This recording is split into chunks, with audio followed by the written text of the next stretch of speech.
Actes des Apôtres, chapitre 18.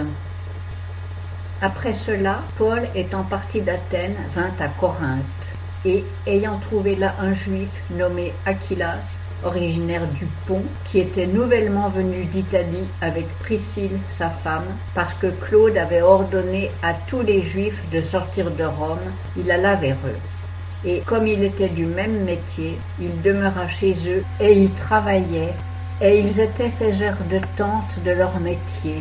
Or, ils discouraient dans la synagogue tous les jours de sabbat, et ils persuadaient les Juifs et les Grecs. Et quand Silas et Timothée furent venus de Macédoine, Paul, pressé par l'Esprit, rendait témoignage aux Juifs du Christ Jésus. Mais comme ils s'opposaient à lui et l'injuriaient, il secoua ses habits et leur dit « Que votre sang retombe sur votre tête, j'en suis net, dès à présent j'irai vers les gentils. » Et étant sorti de là, il entra chez un nommé Justus, craignant Dieu, et dont la maison était contiguë à la synagogue.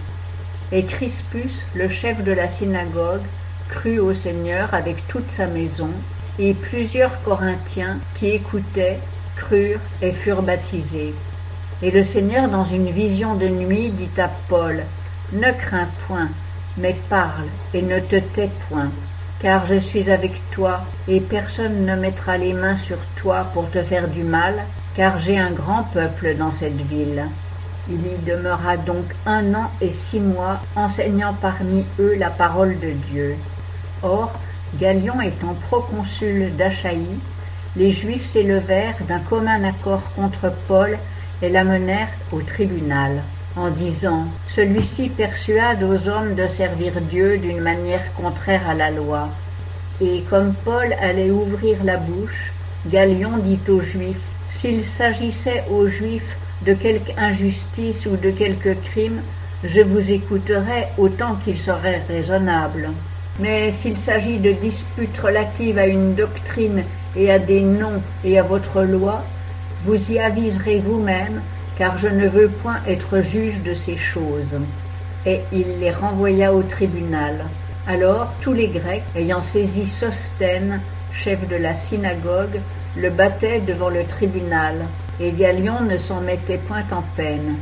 Cependant Paul, étant encore resté à Corinthe assez longtemps, prit congé des frères et s'embarqua pour la Syrie avec Priscille et Aquilas.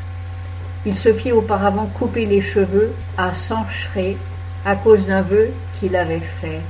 Puis il arriva à Éphèse, et il laissa ses compagnons, mais, étant entré dans la synagogue, il discuta avec les Juifs, qui le prièrent de demeurer plus longtemps avec eux, mais il n'y consentit pas.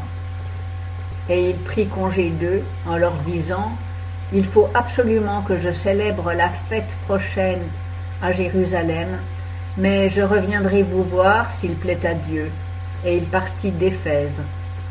Étant débarqué à Césarée, il monta à Jérusalem, et, après avoir salué l'Église, il descendit à Antioche. Et ayant passé là quelque temps, il en partit, et parcourut de ville en ville la Galatie et la Phrygie, fortifiant tous les disciples. Or, un Juif nommé Apollos, natif d'Alexandrie, homme éloquent et puissant dans les Écritures, arriva à Éphèse. Il avait été instruit dans la voie du Seigneur, et, fervent d'esprit, il parlait et enseignait soigneusement ce qui regarde le Seigneur, bien qu'il n'eût connaissance que du baptême de Jean. Il commença donc à parler hardiment dans la synagogue, et Aquilas et Priscille, l'ayant entendu, le prirent avec eux et l'instruisirent plus exactement de la voie de Dieu. Et comme il voulait passer en Achaïe, les frères qui l'y avaient exhorté écrivirent aux disciples de bien le recevoir. Quand il fut arrivé, il servit beaucoup par la grâce de Dieu à ceux qui avaient cru, car il réfutait publiquement les Juifs avec force, prouvant par les Écritures que Jésus était le Christ.